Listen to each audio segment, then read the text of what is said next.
sous-section 4, qu'est-ce que c'est? Qui est concerné par les travaux en sous-section 4? Quel type de travaux? Comment sélectionner, les entreprises qui interviennent en sous-section 4? Quelles sont les responsabilités, côté maître d'ouvrage, et entreprise? Alors pour parler de ces sujets avec moi aujourd'hui, Thomas Lesser, bonjour Thomas, administrateur, il faut ouvrir les micros, du CIRTA. Bonjour Thomas. Bonjour, bonjour à tout le monde. Marc Charrois, coordinateur, des actions amiantes de la CRAMIF. Bonjour Marc. Bonjour à tous. Et Isabelle, Monneret, responsable du domaine risques chimiques, services aux entreprises auprès de l'OPP-BTP, si je ne me trompe pas. Bonjour Isabelle. Parfait, bonjour. Voilà, alors pour rentrer dans le vif, du sujet, peut-être, on peut commencer avec Marc, peut-être nous faire un petit état des lieux de qui est concerné par la sous-section 4. Est-ce que ça concerne beaucoup de monde? Ben, déjà, on peut peut-être rappeler ce que c'est que la sous-section 4. Alors, la sous-section 4, c'est la quatrième sous-section du décret du 9 mai 2012. Quand on a dit ça, il faut quand même donner des éclaircissements pour ceux qui ne connaissent pas la réglementation, en tout cas très précisément. Il s'agit des interventions finalement des entreprises qui doivent travailler sur un matériau contenant l'amiante. Donc, on pense tout de suite au secteur du BTP, hein, avec typiquement les plombiers, les électriciens, tous les corps de métier qui interviennent et qui sont confrontés encore à la présence d'amiante dans le bâtiment. Nous, ce que l'on dit, c'est que l'amiante sous section 4, ça ne concerne pas que le BTP, même si le BTP est encore un secteur très impacté par la présence d'amiante. Ça concerne également la maintenance industrielle, les interventions sur wagons, les interventions sur équipements roulants, que ce soit ferroviaire ou pas. Ça concerne les interventions sur les aéronefs, sur les ouvrages de génie civil, par exemple. Alors, avec un volume, on estime, nous, de 1,2 million de salariés du régime général de la sécurité sociale qui sont potentiellement exposés à l'amiante dans leurs interventions courantes. À cela, on peut ajouter environ 800 000 travailleurs qui sont issus des fonctions publiques, les trois fonctions publiques, et les travailleurs indépendants. Ça nous amène à un total estimé, bien sûr, d'environ 2 millions de travailleurs. Oui, donc c'est colossal le nombre de personnes qui sont concernées. Est-ce qu'on peut dire aussi dans un moindre, est-ce qu'une personne qui est gardien d'un immeuble en copropriété peut être concernée par la sous-section 4? À partir du moment où il y a des interventions sur les matériaux contenant l'amiante, ce n'est pas un problème de métier, c'est un problème d'intervention. Alors, si un gardien, pour reprendre ton exemple, devait intervenir pour des petits travaux d'entretien courant, refixer par exemple une rampe d'escalier sur un enduit ou enfin, sur une paroi qui est amiantée, là, il pourrait être concerné, effectivement. Mais enfin, ce qu'il faut avoir à l'esprit, c'est surtout les interventions de travaux. Alors, l'exemple du BTP est flagrant, hein, par les électriciens et les plombiers qui, typiquement, quand on prend l'exemple d'un plombier qui doit fixer un nouvel équipement sanitaire dans un logement, alors qu'il y a des dalles vinyles amiantées qui sont présentes au sol, il y a nécessité de faire un percement, il y a éventuellement nécessité de faire un carottage pour passer une nouvelle canalisation. Ça, typiquement, ce sont des interventions sous section 4, donc intervention sur matériaux contenant l'amiante, à bien dissocier des interventions de retrait qui, eux, dépendent de la sous-section 3 du décret du 9 mai 2012, qui s'intéresse du 4 mai 2012, pardon, qui s'intéresse exclusivement au désamiantage avec un public de désamianteurs à estimer environ 30-35 000 personnes aujourd'hui. Ouais. Marc, on est rentré dans le vif du sujet, la CRAMIF, pour la présenter rapidement, parce que tout le monde ne Oui, connaît alors pas. la CRAMIF, pour ceux qui ne nous connaissent pas, c'est la Caisse régionale d'assurance maladie d'Île-de-France. C'est l'équivalent finalement en matière de prévention des CARSAT, hein, qui sont aussi connus en région. Pourquoi on a cette appellation-là? Parce qu'en Île-de-France, on ne gère pas la retraite, ce qui fait une dissociation, mais les missions du service prévention sont les mêmes que ce soit à l'intérieur des CARSAT et de la CRAMIF, concernant la quatrième branche de la sécurité sociale, donc la branche accident de travail maladie professionnelle. Cette branche-là, elle a 3 missions pour faire simple, hein. Réparation, donc payer les rentes accidents, maladie professionnelle, tarification pour déterminer les taux de cotisation des entreprises et la troisième mission, c'est la prévention à laquelle j'appartiens. Ouais. L'amiante, ça représente quel coût dans les indemnisations que vous versez? Est-ce que tu as un Alors, chiffre? oui, alors ce qu'on peut dire, c'est les maladies professionnelles amiantes, il y a 2 tableaux de maladies professionnelles, tableau 30 et 30 bis. Le tableau 30 et 30 bis, en gros, c'est 1 milliard d'euros par an d'indemnisation aux victimes. À cela, il faut ajouter la participation de la caisse, enfin de la branche accident de travail maladie professionnelle au financement du FCATA et du FIVA. Ça nous amène à un total d'environ 2 milliards d'euros par an. Donc c'est colossal pour un total de maladies professionnelles amiantes reconnues, hein, de 2800 maladies environ par an. Ouais. Donc c'est pour ça aussi, il faut redonner du sens à ce qu'on fait, hein. Je parle sous votre contrôle. On fait tout ça, c'est aussi bien entendu pour protéger la santé des personnes, mais aussi parce que ça a un coût et donc il vaut mieux investir en amont pour enlever l'amiante, pour les protéger, plutôt qu'investir en aval, parce que là il y a des gens qui sont touchés et en plus ça coûte beaucoup d'argent. Oui, ça coûte beaucoup d'argent, effectivement. Alors, en dehors du coût qui est très important, on vient d'en parler, il faut savoir aussi une chose, c'est que les maladies professionnelles, en moyenne, on dit que la période à considérer pour l'amiante, c'est 25 ans. C'est-à-dire qu'en moyenne, c'est Santé publique France qui le dit, pour les cancers pro, entre le début de l'exposition et la déclaration de la maladie, qui sera reconnu ou pas, enfin, en fonction des critères professionnels, il y a environ 25 ans. Ça veut dire que c'est un délai extrêmement long qui ne facilite pas la prise en compte de la prévention par les entreprises parce que c'est pas comme clairement une chute de hauteur. S'il y a eu un accident avec une chute de hauteur, c'est instantané. Donc, on connaît le dommage tout de suite. Et donc, quelque part, les entreprises ont beaucoup plus de facilité à gérer les accidents que les maladies professionnelles amiantes. Ouais. Et la SS4, c'est vraiment, quand on regarde le panel des maladies professionnelles, la plupart des maladies sont, enfin, les victimes faisaient des interventions de sous-section 4. Ce n'était pas spécifique au désamiantage ou à l'incorporation d'amiante il y a plus de 25 ans en arrière, qui aurait conduit uniquement à générer des maladies. La plupart des maladies, ce sont sur des interventions sur des matériaux contenant l'amiante. Oui, donc 2800, si je retiens bien, nouveaux cas, c'est ça, de 2800 nouvelles Alors, c'est maladies par an. 2800 maladies professionnelles amiantes reconnues tous les ans. Tous les ans, nouveaux. Oui, C'est énorme. oui, c'est Euh, énorme. alors, Thomas, pour continuer, merci Marc pour avoir dressé ce premier tableau, mais on va revenir. Thomas, pour faire un petit point, je crois que ça mérite d'avoir un petit point réglementaire sur les RAT, les repérages.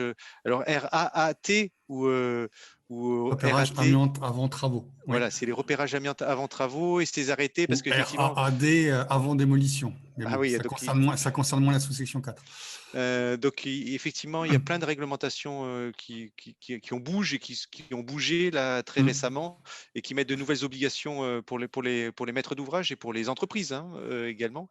Est-ce qu'on peut faire un petit état des lieux? Oui, alors en fait, c'est pas des nouvelles obligations, c'est des obligations qui étaient déjà peut-être pas suffisamment bien exprimées dans les textes, mais effectivement, depuis 2017 et surtout depuis 2019, on a une évolution réglementaire qui a défini, qui a mis un cadre beaucoup plus précis à la réalisation des repérages amiantes avant travaux, parce que intrinsèquement, ça existe dans les textes réglementaires depuis 2012, mais certains se faisaient un malin plaisir à interpréter les textes de façon à éviter d'avoir à les faire. Et donc, le législateur, la DGT, a publié un certain nombre de textes qui fixent bien des cadres, qui fixent bien dans quel cas on doit faire les rapports amiante avant travaux. Donc, le noyau central, c'est le décret du 27 mars 2017 qui fixe les obligations. Donc, il y a 6 grands domaines que Marc a déjà cités, hein, les immeubles bâtis, les autres immeubles, notamment tout ce qui est ouvrage d'art, génie civil, les matériels roulants ferroviaires et non ferroviaires, les navires et bateaux, les aéronefs, et les installations et structures équipements. Ce qui est quand même intéressant à noter dans ce décret-là, qui ensuite va se décliner en arrêté plus précis par domaine, mais c'est qu'il y a on va dire, deux domaines complémentaires qui sont cités où l'obligation de rate n'est pas obligatoire. Donc, les situations de sinistre avec urgence, urgence pour l'environnement ou urgence pour les personnes, où on ne pourrait pas attendre l'intervention d'un diagnostiqueur pour faire le rate, et aussi des situations des opérations de réparation et maintenance corrective, sous réserve que, a priori, les interventions qui seraient menées sur les produits amiantés susceptibles, donc là, on ne sait pas s'il y en a, mais on ne va pas attendre que le diagnostiqueur intervienne pour faire la réparation de la fuite d'eau ou quelque chose comme ça, ou voire même l'exemple cité du gardien. Ben, si le gardien, la rampe, c'est un élément important dans la cage d'escalier, donc on ne va pas attendre l'intervention d'un diagnostiqueur pour remettre la rampe.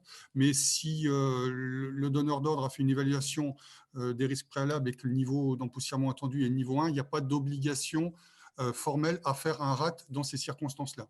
Donc, je tenais à mettre en lumière ce petit cas-là, parce que là, on tombe vraiment dans un cas lié à la sous-section 4. Mais ce n'est pas parce que pas de RAT que pas de moyens de prévention, et pas d'analyse des risques et pas de moyens de prévention.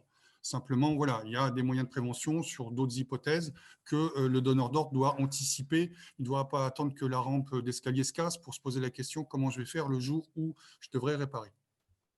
Donc, comme je le disais, donc le décret de 2017 modifié en 2019 avec des arrêtés techniques vraiment d'application qui sont encore de parution.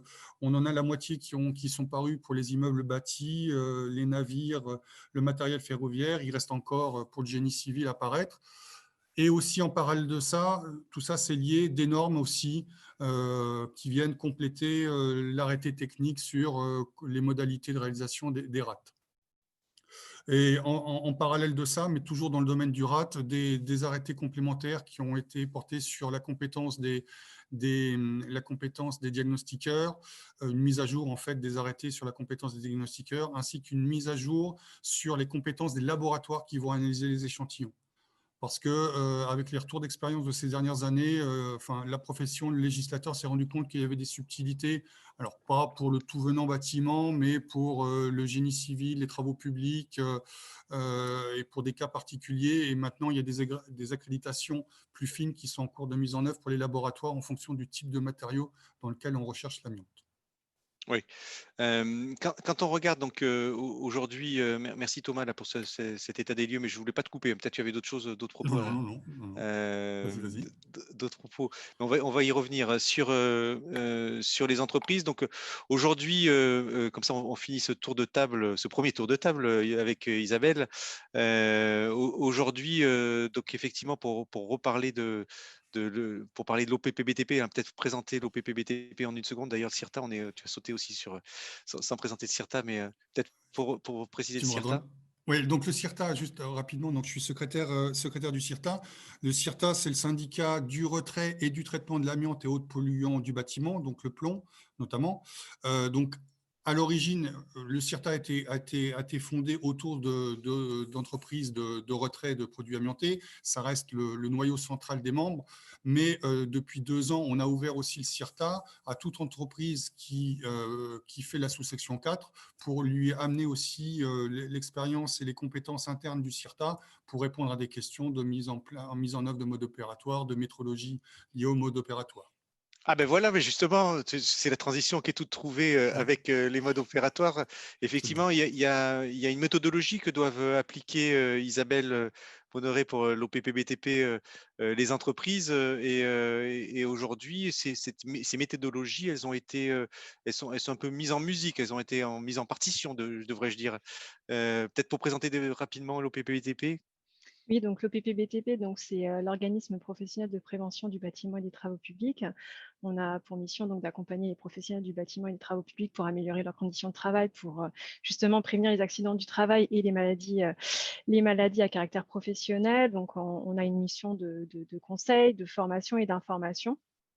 Et donc moi, je travaille effectivement à la direction technique qui est basée donc à Boulogne, qui a une direction support. Et ensuite, vous avez un peu partout en France des agences dans lesquelles vous avez donc des ingénieurs prévention, conseils, formateurs qui sont au plus près localement des entreprises du BTP pour les accompagner et leur apporter de la formation et de l'information sur la prévention. Et donc effectivement, pour l'OPP-BTP, dans le cadre donc, on voit qu'il y a un cadre réglementaire autour de la sous-section 4, et donc les entreprises qui interviennent en sous-section 4 donc, doivent rédiger un mode opératoire qui va décrire notamment leurs interventions et vont devoir évaluer finalement le niveau d'impoussièrement de leurs interventions pour pouvoir mettre en place les moyens de protection collective et individuelle adaptés à cette intervention. Et pour accompagner ces entreprises effectivement sur ces modes opératoires et sur l'évaluation du niveau d'empoussièrement, en 2014, avec l'INRS et la DGT comme partenaires, et par l'initiative du BTP, on a lancé en fait une campagne de mesurage carto-amiante, une cartographie qui permet donc effectivement d'établir une cartographie représentative des empoussièrements amiantes de processus de travail courant du BTP, sur lesquels les entreprises en fait, de la branche peuvent se baser pour évaluer le niveau d'empoussièrement de leur mode opératoire, et du coup établir en tout cas établir dans leur mode opératoire les moyens de protection collective et individuelle adaptés au niveau d'empoussièrement détaillé par cette cartographie. Donc voilà, on l'a lancé en 2014. Donc on a publié des résultats depuis, et donc un second rapport a été publié donc en 2019. On met à disposition donc des valeurs de référence, des préconisations associées pour que les entreprises effectivement puissent, en tout cas que ça puisse faciliter en tout cas les entreprises à avoir recours à des modes opératoires, des équipements les plus adaptés à chaque situation de travail. Donc voilà pour la campagne de mesurage. Et suite à cette campagne de mesurage, on a souhaité aller un tout petit peu plus loin encore, puisque on va proposer là tout prochainement, puisque ça va sortir le 8 décembre, des règles de l'art amiante en sous-section 4. L'idée, c'est de mettre à disposition aussi de ces entreprises intervenantes des règles de l'art. Alors, en fait, en gros, on va pouvoir illustrer, mettre en avant le geste métier et illustrer en fait des solutions opérationnelles en matière d'intervention sur matériaux ou produits contenant de l'amiante. Donc voilà. Oui, donc vous travaillez sur ces sujets, vous accompagnez effectivement les entreprises qui sont concernées en leur donnant des méthodes finalement et, Tout à fait. et des outils pour Des outils. Voilà. qu'elles puissent intervenir. Alors je voyais des questions là, Thomas, il répond à toutes les questions. C'est l'avantage maintenant en ligne, c'est qu'on peut répondre aux questions sur lesquelles tu as répondu. C'est que moi la question que je voulais vous poser, mais à tous les trois, c'est qu'aujourd'hui, bon effectivement, peut-être plus pour Marc, il y a des entreprises qui interviennent en sous-section 4 et qui interviennent des fois dans des logements et donc ou dans des bureaux, en tout cas dans différents cadres. Donc on se pose la question de la protection des travailleurs, mais on peut se poser la question aussi la protection de l'environnement et tout au moins des personnes qui sont dans ces bâtiments. Alors effectivement, les interventions en sous-section 4, on n'est pas dans le cadre d'un confinement classique que l'on peut peut-être rencontrer en sous-section 3.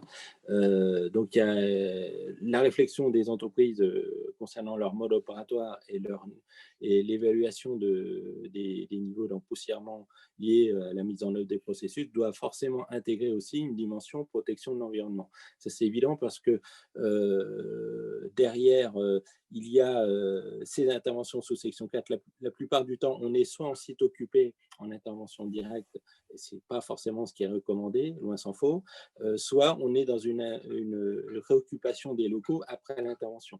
Donc, quelque part, il y a toujours le souci aussi de protéger l'environnement et la population générale.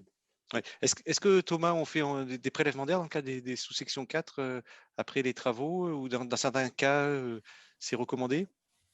Alors, recommandé certainement. Des analyses de l'air, parce que là, je suis Oui, peut-être allé un peu oui. vite. Non, Là, non, c'est pour le public, hein, c'est-à-dire qu'on met un petit appareil qui fait un prélèvement d'air et puis on analyse ça en laboratoire pour voir s'il reste de oui, l'amiante alors, dans l'air. Hein. oui, tout à fait. Effectivement, ça peut être recommandé. Alors maintenant, faire une réponse générique comme ça, ce serait bien prétentieux. Par contre, parce que l'inconvénient des prélèvements d'air, c'est la durée, enfin le délai au bout duquel on va avoir le résultat, qui des fois peut être un peu incompatible avec des restitutions des logements aux occupants. Mais par contre, ce qui est clair, c'est que ce qui est important de faire pour les entreprises qui se lancent dans la sous-section 4, c'est quand ils mettent en œuvre leur premier mode opératoire, de bien prévoir au moins déjà cette première évaluation du mode opératoire, toute une série d'analyses pendant, voire après l'intervention, pour voir quel est l'empoussièrement émis. Alors évidemment, ces campagnes-là devront se faire plutôt dans des logements inoccupés, dans lesquels on aura le temps d'avoir les résultats.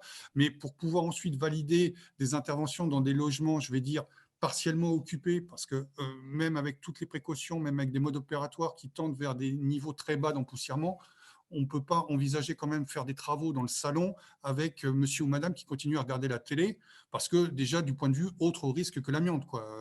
On a une intervention professionnelle dans la pièce, on ne peut pas envisager de laisser l'occupant regarder la télé pendant que, je ne sais pas, l'intervenant tire la fibre pour la nouvelle box Internet. De manière générale, hors risque amiante. Et c'est encore plus vrai dans le risque amiante.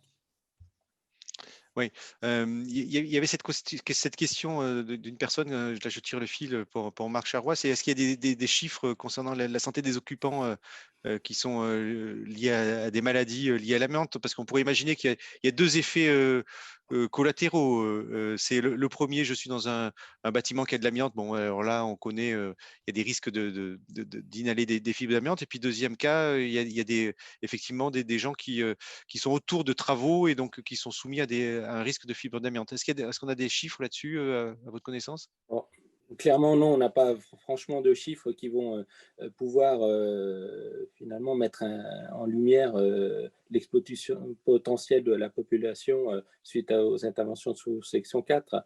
Ce que dit Santé publique France dans son rapport de 2019 sur le programme national de suivi du mésothélium, c'est grosso modo sur toutes les maladies amiantes qui ont été recensées par Santé publique France, il y a environ 40% qui échappent au caractère professionnel. C'est-à-dire que quelque part, la population générale est aussi confrontée à des problématiques de maladies liées à l'amiante.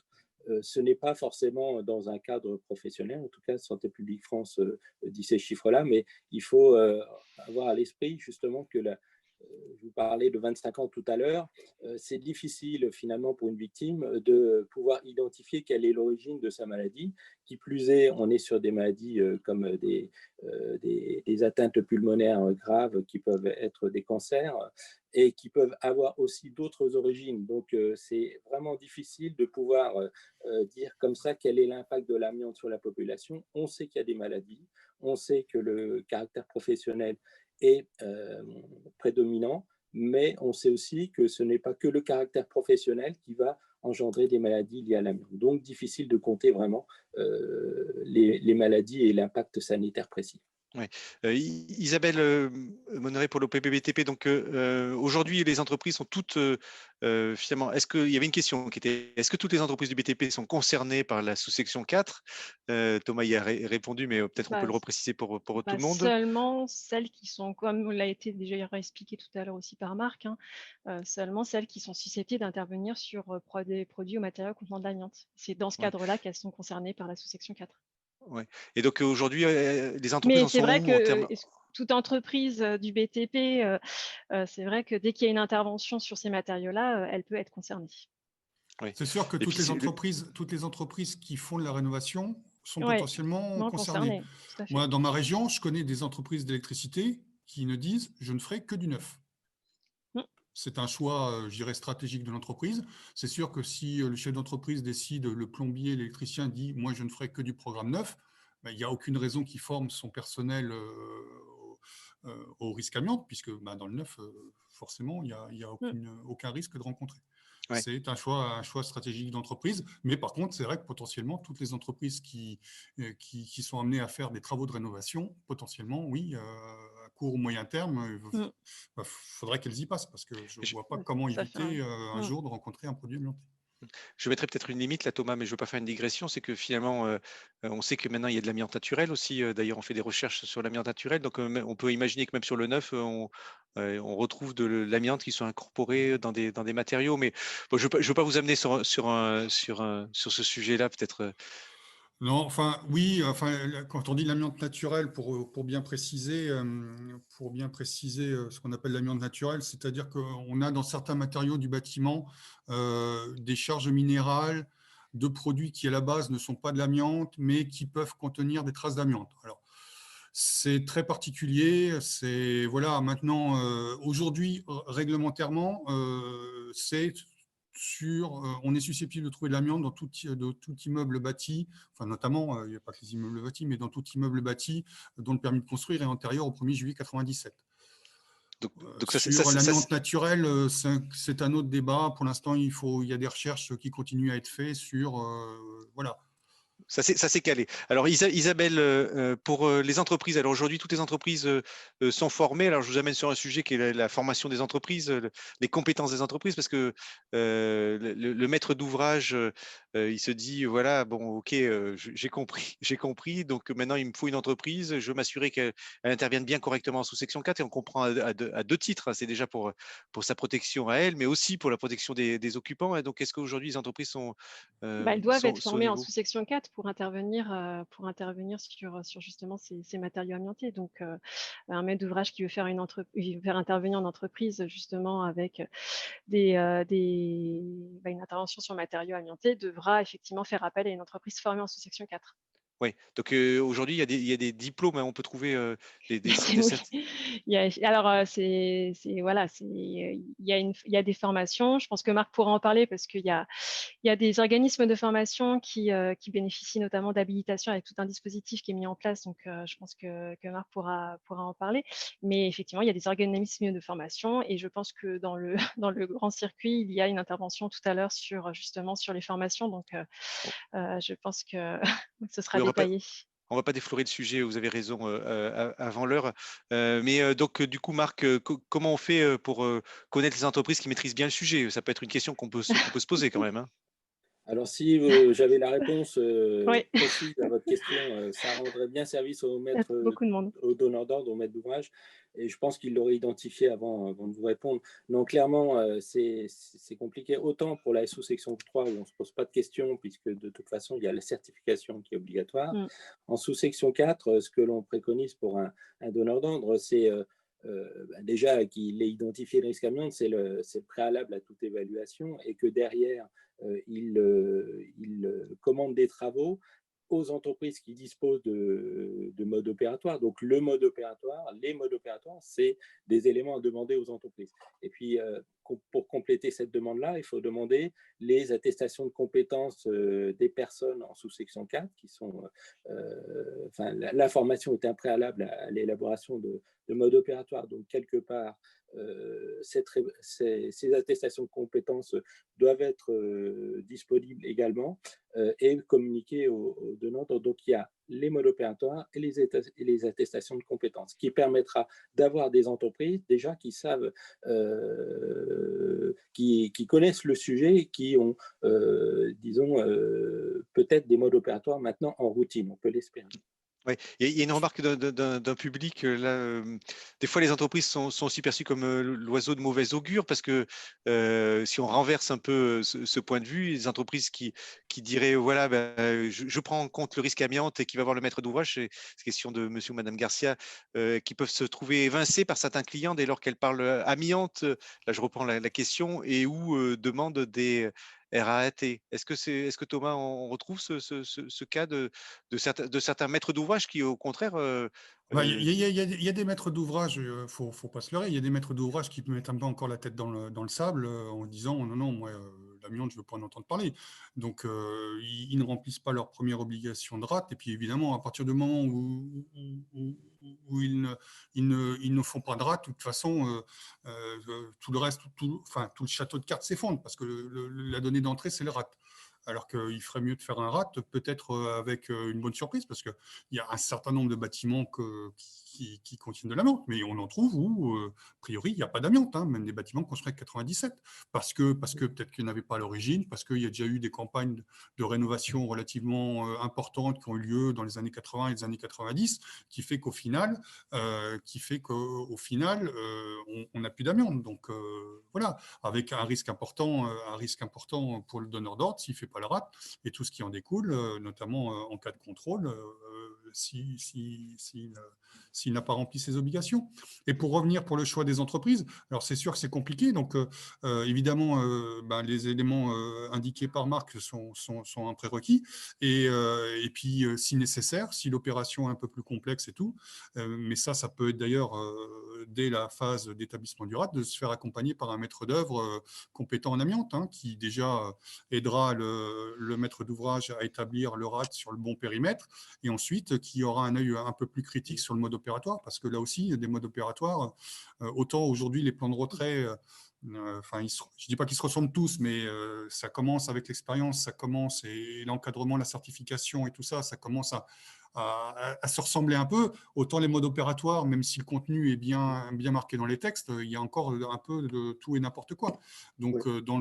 pour le choix de l'entreprise, l'accompagnement par un AMO ou un maître d'œuvre amiante peut être aussi un moyen de sélectionner des entreprises qui tiendront la route. Oui, et oui. je peux rebondir sur ce que dit Thomas. Effectivement, il y a aussi le fait que le donneur d'ordre doit être informé. Alors, informé de ses obligations, de toute façon, ça, il doit faire un RAT. Et s'il a un conseil d'un maître d'œuvre ou d'un AMO amiante, le conseil pourra bien l'orienter. Mais ce que l'on préconise aussi, c'est que les donneurs d'ordre soient formés. Alors, on n'est pas dans le cadre des formations réglementaires SS4 et SS3 qui sont définies dans le Code du travail qui s'appliquent aux entreprises. On est sur des formations qui sont plus spécifiques aux donneurs d'ordre, qui intègrent les obligations des propriétaires et qui intègrent les obligations des donneurs d'ordre. Donc, cet aspect passation de marché de travaux, c'est quelque chose d'indispensable à bien connaître par les donneurs d'ordre dès qu'il s'agit de patrimoine amianté. Oui, qui est-ce qui fait ces formations d'ailleurs? Un donneur d'ordre qui se poserait la question, là aujourd'hui, j'ai envie d'être formé sur ce sujet, où est-ce que je vais? Alors, il y a différentes offres de formation. Il y a, j'imagine que beaucoup d'organismes de formation, en tout cas qui dispensent des formations en amiante, proposent une offre de formation donneur d'ordre. Je parlais pour notre chapelle, mais on n'est pas sur le domaine concurrentiel. On forme également des donneurs d'ordre dans le réseau des CARSAT CRAMIF. Et on a une offre de formation qui peut être dispensée en partenariat avec une convention qui est signée entre les CARSAT et les organismes de formation pour développer un message qui soit cohérent au niveau national, en tout cas tel que nous le concevons. Ouais. Oui, Isabelle il faut Monneret, ouais. si je peux compléter pour l'offre de formation, c'est sûr qu'il n'y a pas d'offre, bon, comme elle n'est pas encadrée réglementairement, il n'y a pas une offre comme ça disponible, mais tous les centres de formation doivent être en mesure d'offrir. Et pareil, c'est clairement, je pense qu'on en parlera par la suite dans le reste, comme la formation pour la sous-section 4 doit être quand même à un moment donné, une fois qu'on a parcouru l'exigence réglementaire de formation, mais il doit y avoir un complément spécifique métier. L'information, au moins du donneur d'ordre, doit aussi être orientée en fonction de la manière dont il gère son parc immobilier. Si finalement il ne fait que des travaux par des entreprises extérieures ou s'il y a une régie en interne, ce ne sera pas tout à fait la même type de formation ou d'information qui devra lui être dispensée, parce que les obligations ne sont pas tout à fait les mêmes quand on est donneur d'ordre à donner ses travaux systématiquement à des entreprises extérieures, ou si on est avec régie d'intervention, gardien, choses comme ça. Oui, c'est un peu ce qu'on fait d'ailleurs là. On est presque dans une formation pour les donneurs d'ordre qui nous écoutent. Isabelle Monneret, au niveau de carto amiante, des règles de l'art, en tout cas des processus qui sont décrits, il en manque beaucoup. Est-ce qu'il y a un gros travail encore pour décrire tous les processus du bâtiment? Vous avez fait un état des lieux en disant, voilà, Ah il nous en oui. faudrait. Ouais, Ah oui, c'est vrai qu'il existe beaucoup de processus, ouais. puisqu'un processus, hein, pour rappel, c'est un matériau, une technique d'intervention et un moyen de protection collective associé. Et c'est vrai que il y a beaucoup, beaucoup de processus. Alors c'est vrai que dans le cadre de la convention carto-amiante, on avait essayé de se concentrer sur des processus courants, hein, d'intervention dans le bâtiment et les travaux publics. On avait déjà une quarantaine et on sait que et le périmètre n'était que un couple matériau-technique. Donc, si on ajoute en plus avec ça les moyens de protection collective associés, il peut y en avoir plusieurs. Donc, il y a énormément de processus. Alors, c'est vrai que on avance pas à pas. C'est difficile. Donc, Carto Amiante, l'objectif, c'est justement d'essayer d'apporter de l'information, des connaissances sur des valeurs d'empoussièrement sur ces processus. Le dernier rapport a permis de publier effectivement des informations sur 11 situations de travail. Donc, ça représente plus d'une vingtaine, presque 30 processus. Là, on est en train d'actualiser ce rapport pour apporter 6 nouvelles informations sur 6 nouvelles situations de travail. Donc à peu près plus d'une dizaine de processus. Mais c'est vrai que c'est un travail de longue haleine puisqu'il existe énormément de processus d'intervention. On essaye de se concentrer sur les plus courants et de faire ces mesurages sur ces processus courants. Mmh. Est-ce qu'on pourrait donner comme conseil aux entreprises, c'est de faire une formation d'encadrement technique, on en avait parlé, hein, pour qu'ils se rendent compte des impacts sur l'organisation des chantiers? Euh, qui veut répondre là-dessus? Réglementairement, de toute façon, c'est obligatoire que Oui, parmi le personnel formé de l'entreprise, il y ait quelqu'un qui ait une formation encadrement technique ou Ouais. encadrement technique seul ou encadrement mixte, encadrement technique, encadrement de chantier. Mais c'est sûr que dans l'ordre des choses, le conseil à donner, c'est que déjà le chef d'entreprise se forme en encadrement technique parce que ça va Lui-même. Mmh. lui-même, parce que ça va lui donner une vision des obligations, des moyens à mettre en œuvre. Parce que c'est vrai que souvent, alors ça s'est un peu calmé, mais il y a encore 2 ou 3 ans, quand on demandait aux entreprises, c'est bon, vous êtes formé à la sous-section 4, on nous a envoyé fièrement les attestations de formation des opérateurs, et quand on demandait, et les autres, il n'y en avait pas. Le chef d'entreprise estimait que ça y est, j'ai formé deux ouvriers SS4 opérateurs, et puis c'est bon, je suis dans les clous et je peux faire les travaux. Oui, oui, c'est plus compliqué que ça. Et c'est ce qu'on disait, là, je vois le temps qui file, c'est aussi en préparant cette intervention, cette conférence, cette table ronde, c'est qu'il y a beaucoup de cas où ça ne sera pas possible d'enlever l'amiante. Donc, il faut se préparer. C'est notre président qui disait qu'il faut se préparer à vivre avec le Covid pendant quelques temps, mais là, il faut se préparer avec l'amiante pendant beaucoup plus longtemps d'ailleurs. C'est-à-dire qu'il y aura toujours de l'amiante dans les bâtiments. effectivement, tant qu'on ne la retraite Isabelle. pas, on aura encore de l'amiante. Ouais, de toute façon, il y a 2 problèmes sur l'éradication de l'amiante. C'est que d'une part, il y a déjà certains produits amiantés qu'on ne pourra enlever qu'au moment de la démolition du Mm. bâtiment. Ça, c'est clair. Et d'autre part, si on décidait aujourd'hui d'éradiquer l'amiante dans les bâtiments, ça veut dire qu'il faudrait procéder à l'évacuation d'un grand nombre de bâtiments pour faire des opérations de désamiantage de grande envergure. Et on sait bien que organisationnellement, c'est très compliqué, techniquement aussi, budgétairement aussi.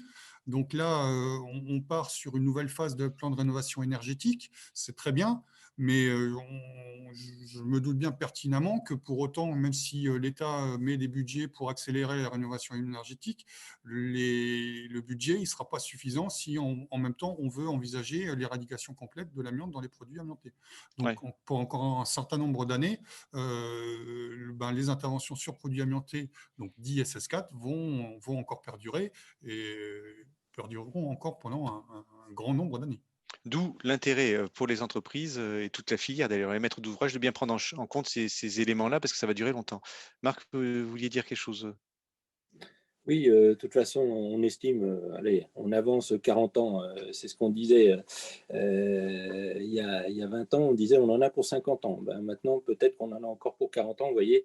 Donc, on ne sait pas finalement, mais de toute façon, les interventions en sous-section 4, ça doit être une priorité. En tout cas, c'est une priorité pour le réseau CARSAT, CRAMIF, et j'imagine pour les organismes de prévention, puisque ça concerne un public relativement important. Et puis, c'est aussi une préconisation aux organisations professionnelles de s'engager dans des démarches comme a pu le faire le BTP avec Carto, de manière à ce que, in fine, on ait des modes opératoires, des techniques en routine, parce que la pratique du changement, c'est très compliqué en matière d'amiante. Quand on demande à des salariés de gérer une contrainte supplémentaire, et en amiante, les contraintes supplémentaires, on sait ce que ça peut donner avec les équipements de protection individuelle, des voies respiratoires qui peuvent être très contraignants. Et donc, les fédérations professionnelles, si elles peuvent s'orienter vers l'identification des processus les moins émissifs qui peuvent être mis en routine, on aura en tout cas résolu une partie du problème. Oui. Voilà, on va vous laisser donc du coup le mot de la fin, Marc. Vous avez fait la synthèse de cette table ronde.